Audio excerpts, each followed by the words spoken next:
Hey guys, कैसे हैं आप सब। आप सभी को ऋतु का प्यार भरा नमस्कार।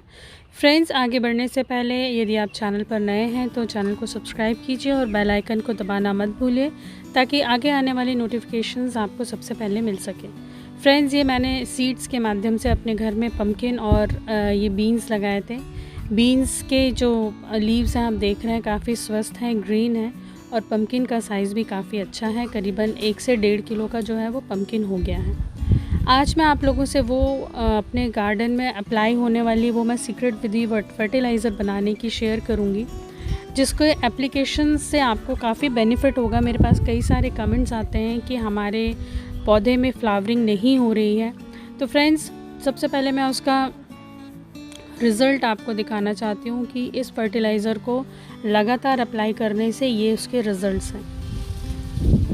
पत्तियों का रंग काफ़ी अच्छा है, पौधों में किसी भी प्रकार के कीटों का प्रकोप नहीं है, फूलों का रंग सुर्ख है और पौधे स्वस्थ हैं। इस समय जो है हमारे यहाँ 40 डिग्री टेम्परेचर चल रहा है।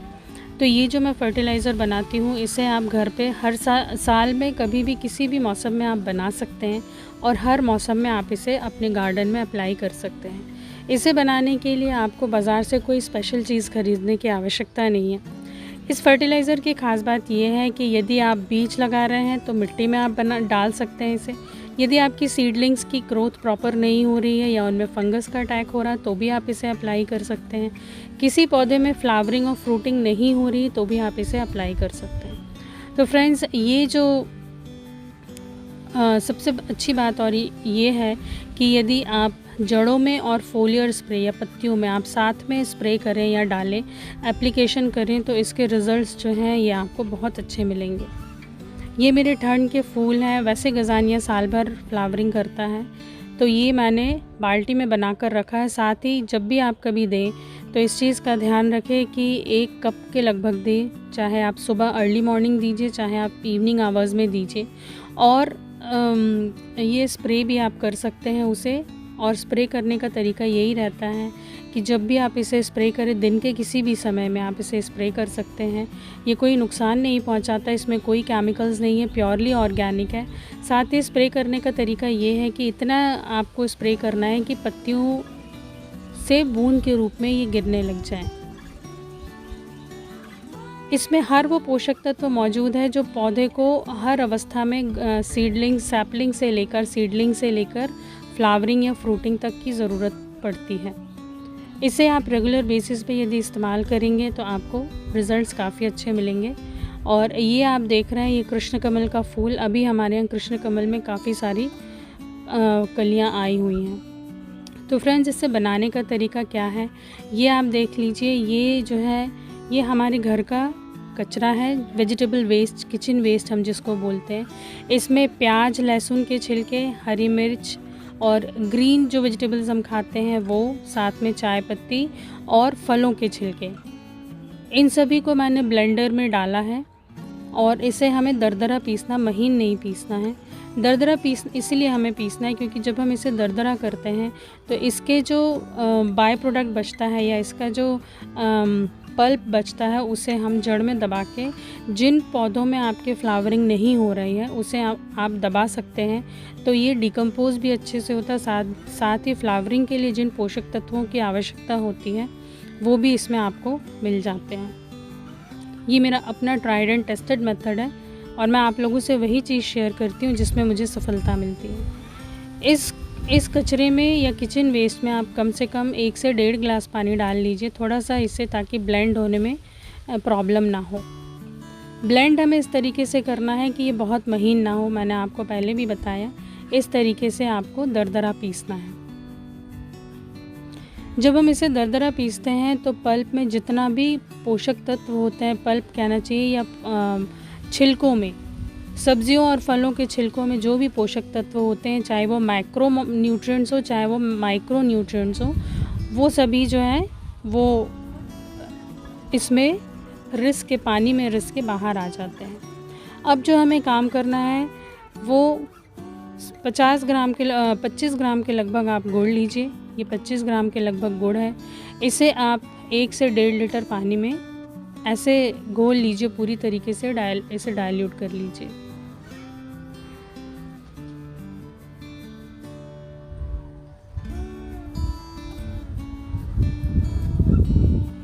डाइल्यूट करने के बाद में आप पल्प को और गुड़ के पानी को इकट्ठा मिलाकर एक ऐसे बर्तन में रख दीजिए, चाहे आप ढक्कनदार बाल्टी में रख दीजिए या ढक्कनदार किसी बड़े बर्तन में आप रख दीजिए।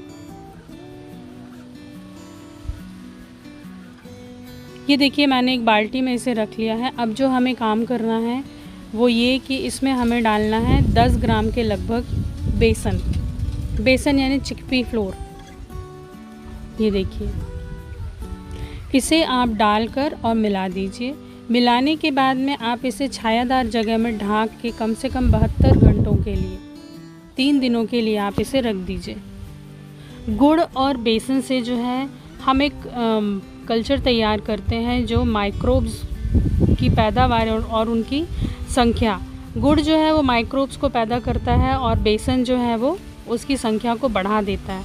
तो ये जो आप देख रहे हैं ये पूरा 72 घंटों के बाद में जो रिज़ल्ट है वो इस तरीके का है। ऊपर से एक वाइट लेयर है, थोड़ी सी स्मेल ज़रूर है लेकिन इससे आप घबराइए मत। अब इसे आप थोड़ा सा और पानी डालकर इसे डाइल्यूट कर लीजिए और डाइल्यूट करने के बाद आप किसी लकड़ी या डंडे की सहायता से इसे घुमा लीजिए, मिक्स कर लीजिए।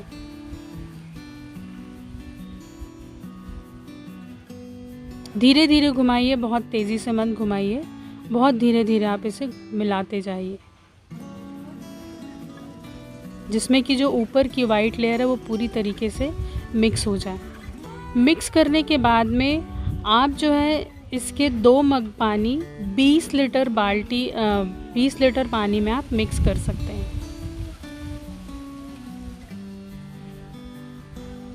ये देखिए हमने काफ़ी डाइल्यूट कर लिया है इसे।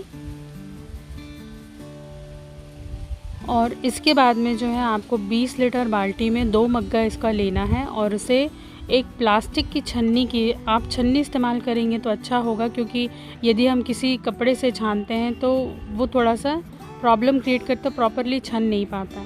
इसलिए बेस्ट है, क्योंकि अब हमें रूट्स में अप्लाई करना है, तो यदि इसमें किसी प्रकार के छिलके भी आ जाते हैं तो भी कोई प्रॉब्लम नहीं है।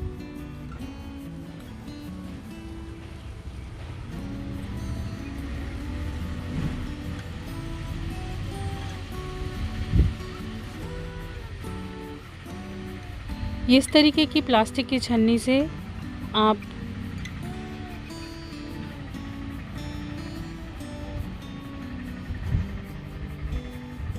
यदि आपको हाथ से करने में थोड़ी सी प्रॉब्लम हो रही है तो आप ग्लव्स का भी इस्तेमाल कर सकते हैं और पानी इस तरीके से निकलेगा नहीं, इसलिए हमें हाथ तो लगाना ही पड़ेगा।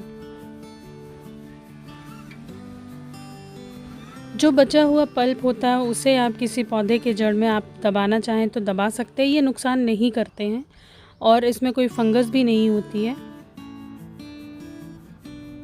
या फिर आप अपने कंपोस्ट बिन में आप इसे डाल सकते हैं, या फिर आप इसे दोबारा से घोल के रख सकते हैं। ये एक माइल्ड आपका फर्टिलाइज़र तैयार हो जाएगा, लेकिन बेस्ट है कि आप इसे कंपोस्ट बिन में डाल दीजिए या किसी पौधे की जड़ में आप इसे डाल दीजिए। ये इस तरीके का पल्प है। ये तो हो गया हमें बाल्टी में किस तरीके से बनाना है। अब मैं आपको बताती हूँ कि हमें स्प्रे के लिए किस तरीके से इसे तैयार करना है। तो स्प्रे के लिए एक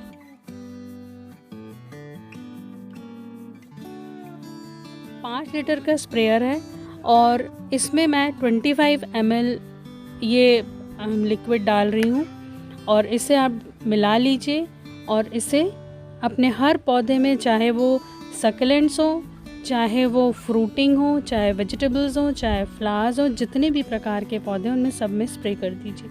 तो फ्रेंड्स, मुझे उम्मीद है मेरा ये वीडियो आप लोगों को पसंद आएगा, आपको हेल्पफुल साबित होगा। तो हम फिर मिलते हैं अगले नए टॉपिक के साथ में अगले नए वीडियो में। तब तक के लिए बाय बाय। अपना ध्यान रखिए, अपनी गार्डनिंग को एंजॉय कीजिए।